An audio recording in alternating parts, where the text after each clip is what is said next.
GBV.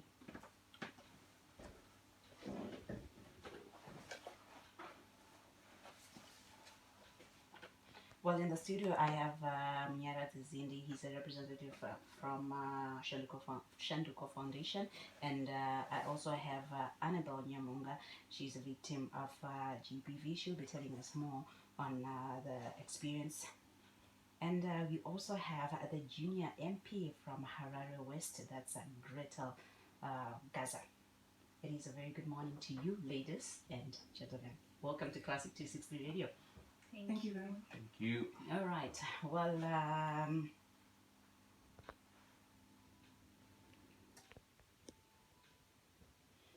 I'm really interested with the junior MP. Yeah, she's 16. You told me that she's 16. Gerald? She's 18. Oh, she's 18. Okay. So, what is it that you know about this campaign, and what exactly are you doing to raise awareness on this? Okay, first and foremost, gender-based violence is any form of violence directed towards an individual based on their biological sex, may it be physical, sexual, emotional, or psychological. We're in the wake of the 16 days of activism to raise awareness about this thing that is seemingly a societal norm for men to abuse women and children. So we're trying to raise awareness for men to stop abusing women and for women to speak up when they face abuse. Okay, you say seemingly a societal norm that men abuse women, but then when you're talking about gender-based violence, this is just violence directed, be it at a child, be it at a woman, be it with men. And then, yes. So you are focusing, you guys, probably you're focusing on women and kids. Children, yes. Oh, okay. So how are you raising awareness on this campaign? Okay, we're trying to engage women from all walks of life because the menace of gender-based violence has no boundaries. It affects both the rich and the poor, and in most instances, women don't even know that they're being abused. So we're trying to inform them of the forms of abuse that they may be going through. Some of them are going through deprivation of liberty, and they don't even know about it because they think that it is normal. So we're trying to raise awareness by informing women about their rights, about how they can stand up for themselves and speak, both young and older women. Okay. All right. So what do you think really can be done to reduce gender-based violence? Because this is the norm that most probably people do not want to come out and say it. I do not want to say this. But then people are still suffering out there. How can we make sure that this message yataurwa and yashika kuvan so that they open up, be it men, be it women, be it children? Okay. First and foremost, responses to victims must be effective, efficient, timely, and immediate. You must be able to give them the safe space to speak up when they're being abused. Okay, so it's important that whenever someone speaks up, we respond to that situation in order to remove that situation whereby they don't want to speak up because they have no support systems. That's number one. Number two, we need to increase female representatives in certain organizations, because in most instances, whenever there's decision making involved, women are usually marginalized and sidelined, even though they have different opinions towards the issue. And as a result, when they speak up afterwards, they tend to face violence because it seems like they're going against what has already been established. And then we must also be able to engage women in initiatives that accelerate their development. Financial independence is very important for women to be able to stand up for themselves, because usually women that remain in abusive relationships do not have another source of income. As a result, they feel like they need to stay in that abusive relationship in order for them to be able to be fended for. All right. Well, coming to you, that's Annabelle Nyamunga. Yes. You are a victim of GBV. Yes. Maybe munogona kutiudza kuti zvakatanga sei, Okay. and makazobudamo mashiri sei. What were the signs? But let's start with zvakatanga sei. Thank you, by the way, for allowing me to come to the show, because I found myself in a situation where I saw it increasing before I asked a question, and I got tired of seeing it. And since it happened to me, I realized these people were experiencing the same emotions, the same lifestyle, if I may, and they couldn't get out of it. And to say Jakatanga say, or I could say, I couldn't see it. I didn't see it. I didn't really see the start. It started off with the verbal abuse, actually, before the physical came. He would pass on comments like, "You are an educated woman, but you're ugly," you know. Or maybe if I stay next to you, I'm the one who looks more like a woman because I'm so cute or something. And then I'd laugh because I thought it was funny. I didn't realize that I was dealing with a personality that's already damaged, if I may. I'm not saying he's a bad person, but based on the background I found out later about him, I realized that he was a result of something bad as well. So I didn't judge him for that. And how it started was how I noticed the violence now starting. He had promised me to take me out of the country. We used to stay in Victoria Falls, to go to Botswana, and I had a brand new passport. And it said to me, I'll take you so you can use your passport for the first time and go to Botswana. And then it took him 2 months to do that, and we just started dating. So out of peer pressure, which actually does happen, I thought, okay, let me go to Botswana with somebody else. And then when I came back from Botswana, they'd actually promised, the guys that influenced me to go where at work, they told him, when he comes looking for you, we'll tell him to wind up with court. I used to work for a legal practitioner. I came back, and unfortunately, I went with a man, but someone who I knew. So he was trying to take advantage of me by getting me drunk. It was my first time taking alcohol and all that stuff. I get back home, and I'm on the phone, and he tries to kiss me when I'm having this conversation with my cousin on the phone. And then he smells the alcohol. Then I put the phone down, and I'm telling a man that I love, that I did go to Botswana. You said you'd take me, you wouldn't, and all that stuff. I'm sorry, it was a mistake. And then he clapped me with both his hands hard. Up to the point of actually feeling dizzy. It was quite an experience. For a moment, I was in shock, and I'm like, he hit me? Did he really hit me? You know? It was an unbelievable moment for me. And then I was like, no, I'm telling you because I'm trying to show you that, no, I've been asking, and someone was able to assist me to go with my own money, everything, and nothing happened. He was just trying to take advantage of me. You love this person, you're honest with them, and then you tell them the truth, and then they don't see it like that. He was like, you have undermined my manhood. I promised me I will take you. And he was talking at the same time, and he hit me again with the double clap. And this time I fell because of the impact. And then I thought, oh, okay, fine. And then he continued to do that for a while until I sat down. He locked the door. I was sitting down on my bed there. And he says, okay, fine, I'm sorry. But then I couldn't believe, how is he sorry when he's done this to me? How can someone who loves me do this to me? And then we lived nearby, so he took me to his place. And when we got there, he decided to have sex with me just to check if I actually had sex with that guy. It wasn't consensual, by the way. And I let him do it because I thought, okay, fine, so I can prove to him that I was for sure nothing happened. It is said that men are able to tell, and I'd just come back from Botswana. Okay. And then we fell asleep. Then when I woke up, he presented a ring to me, saying, I'm so sorry, I want to marry you, and all that stuff. And then for some strange reason, not even later on I discovered why I did that. I forgot about the yes. I actually put it aside. I'm like, oh no, he's really sorry. I was like 20 years old at the time. Now I'm 37, by the way. And I just accepted it as it came, and like, okay, fine. If he wants to marry me, he's serious, and it's fine. Because I threatened to go back home, pick my bag, and go back to my mother's place in Bulawayo. Were you married to this guy? I wasn't married to him. We were just dating, and we actually just started dating, by the way. Okay. So it was like, and I chosen him over another guy who turned out to be a really good guy. He's married now, they're happy, and stuff like that. So that was the first encounter of the abuse, as per the question that you were asking. And how long did it last?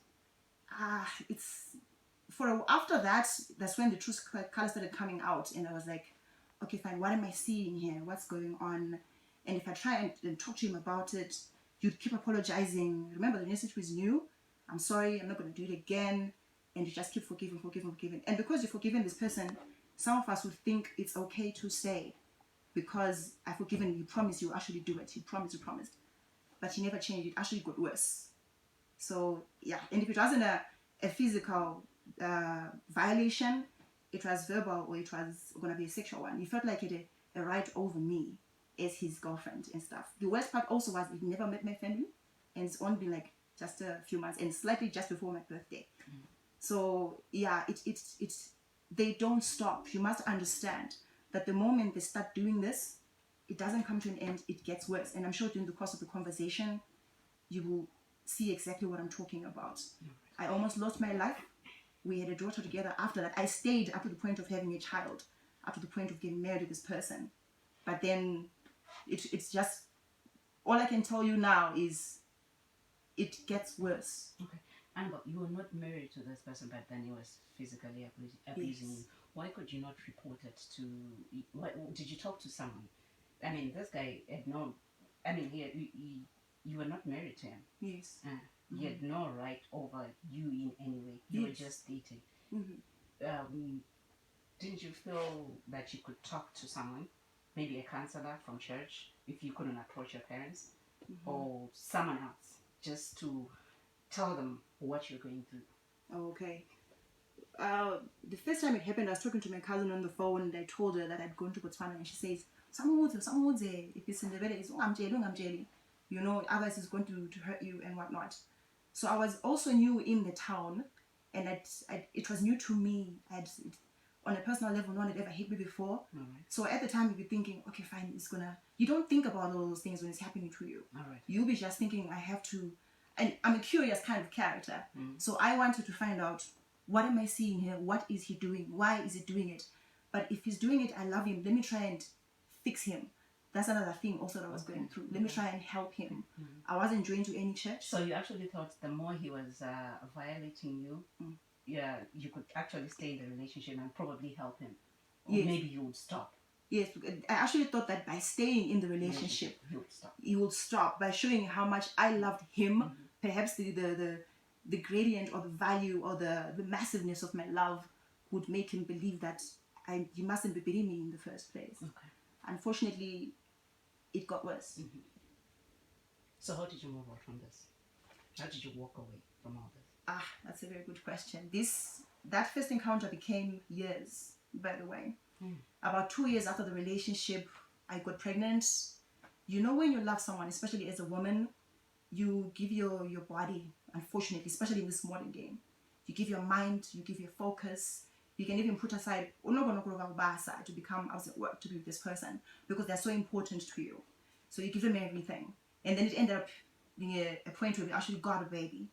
When I got pregnant, he told me to get rid of it. He was seeing someone else, and all that stuff. And when I refused to have the abortion, he told me, fine, give me the baby and we'll raise it with this new girl. So it was a bit of a drama there. And I was pregnant by then, and he somehow found papers in his room at some point when I was applying for a visa to go to South Africa. At the time, we were applying for a visa to go to SA. And well, after seeing them, I confronted him about it, but he just pretended like he didn't know what it was all about.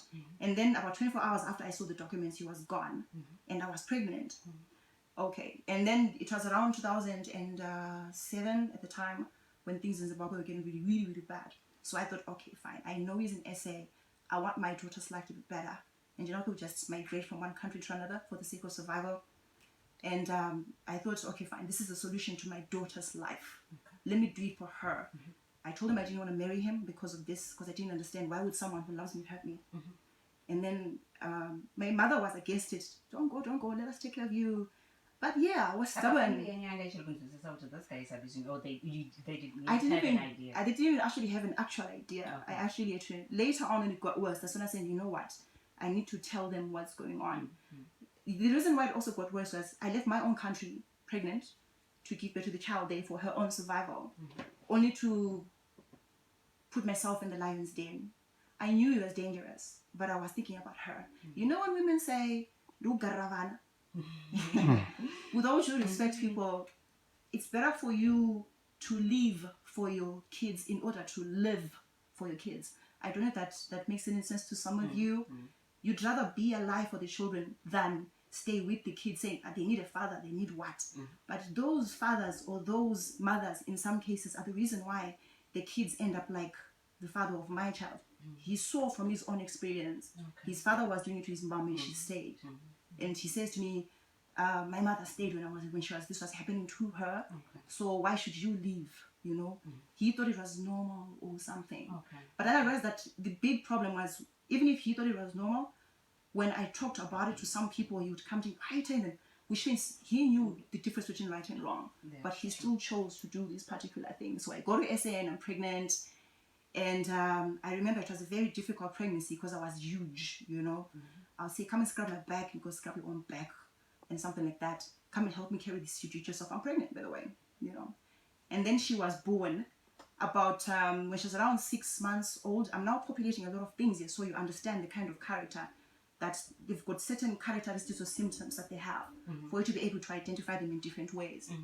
Okay. So I gave it to our daughter, and about 6 months later, he was still insulted. If he wasn't clapping me, he was saying something that would break me.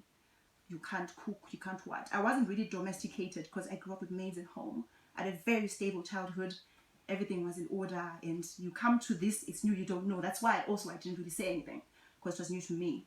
So when she was about 6 months old, she was throwing a lot of tantrums. You know, kids can sort of feel these things. I remember he took her to the changing area in a foreign country. Remember, I moved to go to a different country for the kid. Not just because I knew the thing. So I found him beating our 6-month-old for crying that hard. And then, first of all, he says, give me the baby, then we'll go and change it or try and calm it down. Then I followed because it was taking a little bit too long. My even just thinking about it right now, my heart breaks. Because this is my 6-month-old baby and this guy is beating our baby. I literally used my own body to push him out of that room, take my child and cradle her. That's when I made the decision. She said, you know what, if I came for her, but he's abusing her as well. This doesn't make any sense. And unfortunately, I had lost my passport. So there was no way I could go back home. You see, I didn't know anybody. This was far away, you know. There were no relatives. I was the only one in that place. That's when I decided to try and seek help from people within that country. They tried to put me in a shelter. Then I thought a shelter needs a maid. I'm not exactly working. Then I tried to look for a job, which I actually did, but it was in the same company with him. And he was also verbally abusive at work, you know, so it was quite intense for me. And then one day, how it was like, instead of just clapping me or pushing me around or having sex whenever I wanted, because you could leave the house for about 2 days and then come back and get what you want. And I'm like, you're not married to me. You have to at least go visa marikumba and all that stuff. Then I realized, okay, fine. Talking to the people about helping with the shelter is not really going to get me anywhere. I can't report because we're going to get deported. And I didn't want him to be arrested because I still loved him. You see? That's another one. And then I thought, okay, fine. I have to make a decision on my own. How I got out of it now, to really answer your question as well, is I decided to end the relationship before I told him. You have to use your emotions to make the decision to get out of that relationship before you do it in a physical way. Because at some point, I remember lying down in bed and I couldn't physically get up. Then I turned my head and I saw my baby. She was awake, she was happy, she was fine, but she wasn't moving because she's a child. Somebody has to get up and look after this child. And I was the only one who was there. He'd beaten me and I had to get up. And I decided, you know what, if I'm not going to be doing this, I came for her and this is happening. Let me at least fight for this child. So I got up and I decided, you know what, from now on I'm just going to focus on her and me and whatnot. And then I studied him a little bit further and I realized his moments of peace or his moments of calmness. Those are the moments I would take to try and talk to him or pacify him so that the violence wouldn't be so bad. So I had to be smart about it. I had to be strategic about it so I can be able to actually talk. I know people are probably saying she speaks good English. I went to a really good school and I would think my mom took me to an expensive school to get this done and I'm putting up with this, sorry about the word, nonsense. I'm not going to do that and I don't want my daughter to grow up in this situation. I stayed again a little bit longer until she was about 1 or 2. And I remember the last time we actually had a fight, I was holding the baby, or now a toddler. She was on my left hand, and in my right, I had been holding a cup of water, which I'd put in his face after he told me, women are just there to have babies. women are just there to have sex with and all that stuff. The fact that I was intelligent or very capable didn't matter to him. He just saw me as something to play with or something to do whatever he wanted with. Remember, I said about that. So it's like I was now angry, I was tired of it, and I wanted to defend myself. Only problem is the time he attacked when I was holding the child. And I was standing next to the window. I'm not so sure what happened because it was some time ago. And I hit into the window of our bathroom and some of the glass remained in my skin. I actually had a scar as I speak to you right now. There's a scar in my arm from that. And then I decided, you know what? This child is quiet now. She's seen this and she's sort of used to it. And I thought, no. I cannot key my daughter into this horrible experience. I took my child to the neighbors next door. I left there and I went back. I decided, let me fight. I am not encouraging you to fight back. I was physically strong because I was athletic at school. And he loved that about me because he thought by fighting me sometimes you'd get a more sexual experience out of it. Because you'd say when you're angry, the sexual experience is more fun, you know. But for me, I didn't like it. It was very, very painful and uncomfortable. So unfortunately, sometimes I'd succumb to letting him have sex with me so that he gets it over with. And if I'd give him my back, he'd physically turn me over to hold me, like, you know, which is quite unacceptable. So I went back and the fight was real. I keep long nails most of the times. I clawed into him. I gave him scars. We were having a physical fight, like it was like a battle or something. And he was beating me back and what. At some point, I picked up an iron to try and defend myself. And it was, and then he tried to take it from me. I had to put it down. And then at some point, he picked me up and threw me in our baby's cot bed. But luckily, she was not there. I remember feeling the pain in my back. It broke, by the way. It wasn't the wooden one, fortunately. But it's still unfortunate because it was metal. It would have just gone into my ribs and what's not. And I picked up the iron again. And that's when the neighbor came in. And when just taking it from me, and it was above my head like that. And then he took it from him and took him out. I had made the decision to go, yes, but So how I actually left, somehow he came home with my passport. So I don't know if he had it or what, but he came with my passport. I found your passport such and such a place. And my family, that's when I engaged them. They managed to get me money. And for me to leave, I had to tell them, no, I'm going back home to leave the baby. And wow, then I'll come back and to sort it out. And that's exactly how I left. Okay. I had to find a strategy to get out. Because we don't remember. It's high-ender. Or at some point, he actually locked me in. So I decided not to tell him anything. So that's how I actually went out. But perhaps we can talk about it in the future. Maybe contacts will come out. Because other things happened after that. They don't stop. It's like when they decide for you to become that victim, as long as they don't have anyone else in their lives, they might pick you to be the one person that they can abuse. So hopefully we can elaborate on that. So that's how I actually... And how are you now? How are you now? Well, I'm happy. I'm happy. I feel so free. I'm ready to be in a relationship with somebody else. But because I saw the red flags, I decided to sit down one day and think, okay, fine. What happened to me? Why did it happen to me?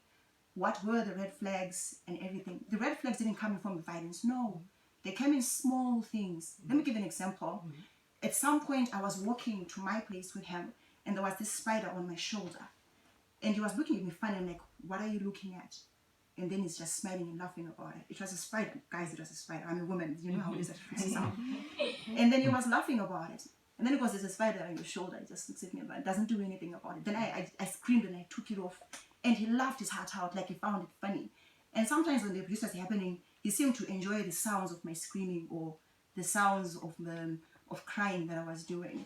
So it's not funny when something like that is actually happening to you. And I've seen even in the youth, when people, a guy is playing with his girlfriend and she goes, Regera, and all that stuff, don't do that and stuff like that. And someone continues to harass you thinking it's cute the way I'm making it sound. Guys, it is not cute. If she says, I don't like it, she's saying it in the girly way, but that doesn't mean she's enjoying what you're doing. But the thing is, you can get out. You make the decision, and then you decide to get up and start acting. Don't wait for the help to come to you. There are people around you that can actually help you. Allow them to help you, okay? Don't stay for your kids. You will die in front of your kids. And it's also getting worse because now they're not just beating women, or even men in this case also. Women are beating us because I'm a woman. But this time, everyone is now turning back against the women are fighting back, men are fighting back, kids are also hurting their parents, and all that stuff. So no, it is totally unacceptable. Make the decision for it to stop now and get the help when you get it, because it's there. Annabelle, you are a victim of gender-based violence. Why did you stay? Might be the question. Why is it you stayed for so long and then you did? Okay, not you, but maybe someone out there. Yes. Why is it people prefer to stay and not even talk about it? Yes. Especially for men. Men may probably be abused, but then they don't want to open up. Exactly. Yes. And even women. Some women, they don't want to open up. That's very true. If they can't open up kunana or anyone. That's correct. Yeah. So as someone who went through this, what advice can you give to someone who's probably experiencing GBV right now and they don't know? Okay. All right. So it is not it's not okay for you to stay. Again, I'm going to go back to the kids. They are staying because of the kids. They're staying because of reputation. Maybe you come from a poor family and you marry this rich man. They're staying because of status. Maybe there's no one in your family has been married before and it's you, because you know there's things like and all that stuff and whatnot. That's one of the things. Ndikauza vanhu kumba kwedu or ngachela abantu vangiti vazakuthini vanoti chii nezvinhu zvakadaro, and they will say kuti ndo kuroorwa kacho ndo muchato wacho ndochi. No. Just because in the a long time ago people were accepting this and saying that's what you call being a husband. This is what is called being a husband. This is succumbing to that kind of thing. Submissiveness according to the Bible. That's what they say it means. No, submissiveness is actually humility. Submissiveness is cooperation, because men are meant to be people that are head of the house. Being head of the house meaning you're supportive, meaning you're protecting, meaning you're teaching, meaning you're showing an example. But if you find yourself in a situation where this man is not any of those things, that's a red flag, my friend. Okay? Yeah. So that was some of the reasons that are happening, and because sometimes they can't afford to get out of the relationship, and then yes, they end up having more babies, you know, or because maybe they've asked for help. Some people have gone to the police and they never really got the results that they want. Okay. We have WhatsApp contribution here. This lady says, I lived in an abusive marriage for 10 good years. Fear of the unknown made me stay that long, thinking, Kuti, what will the society say? Exactly. And at times I would say I'm staying because of my kids, but I later realized that I'm doing more damage to the kids. You know, during one counseling session with my firstborn son was battling drug addiction, it came out that the abuse he saw me going through also contributed to him taking drugs. So it is a very sad situation. I agree. And then this one says, even men are victims of GBV. We are not only targeting and educating women, even men also need to be roped in. Definitely. This was our first session with the Shanduko Foundation. We were just trying to get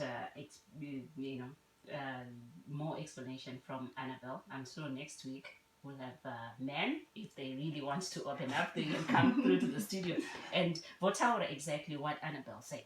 I don't know, Munyaraz, you wanted to add something there? Yeah, just to add on, guys, men also are victims of gender-based violence, but because of how our society is set up, we're expected to be strong. You know, when you're growing up, you're always told those later are women. Even for me, in my personal experience, when my grandmother died, you know, I saw every female was crying, but when I look at the males, I was too young. I wanted to cry, but because my my uncles were not crying. So that's something that you grew up with, say, men don't cry, men don't call for help, you know. Even your best friend, you cannot even tell him that I'm being beaten by my wife. So there are so many men out there who are victims also. And as a result, this gender-based violence thing, 16 days of activism, should also be inclusive to the men, because even the themes itself, they tend to be more like feminine. So for a male to be connected to this, even for me to come here and start talking about this, some men will view me as a weak person. So we need to really be inclusive, and we really need to teach these young boys, because we cannot stop gender-based violence, because especially it's affecting women. So we cannot stop it just by educating women alone. We need to include these young boys to raise them as well, teaching them that we should respect our female counterparts and we should be inclusive. We need equity as well. Because as long these young men grow up with these norms of saying Ruma Acheme, Ruma Adaro, what, we grow up being aggressive and we grow up being bitter. Even in class, if you become number 2 and the first number is a female, you even feel like something is not normal with me. So that all those things we really need to teach these young men about, that it's okay to speak out, it's okay to pour your feelings out, because many are afraid of that. So I just think that as for that, we really need to also include men and be inclusive in this fight against gender-based violence. Men, let us not beat our women, let us treat our women the way we want to our mothers and sisters to be treated as well. So I think that's my contribution. Okay, just one more contribution. It says sometimes you don't want to stay in a relationship, but like Annabelle said, you think you can change them. You think they can be better, and at times it's said love will compel you to stay, which turns out to be nothing but an emotional tie down. Exactly. Well, it's just 4 minutes before we cross over to the news desk. Your last remarks on how we can help the victims and also the perpetrators. They also need help. Yes, that's true. What can you say about that, Annabelle? First of all, it is important that you know who you are actually getting a relationship with. Ask them about their background in their past relationships. Ask them about their families. And in between, as you're asking them about that, you will be able to find the red flags to protect yourself first before getting into a relationship like that.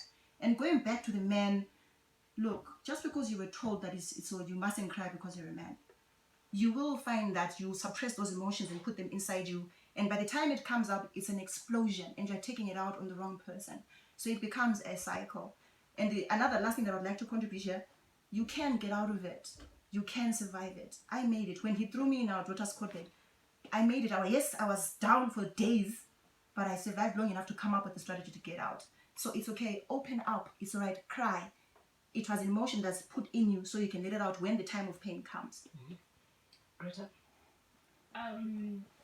It's very important that women are honest to themselves.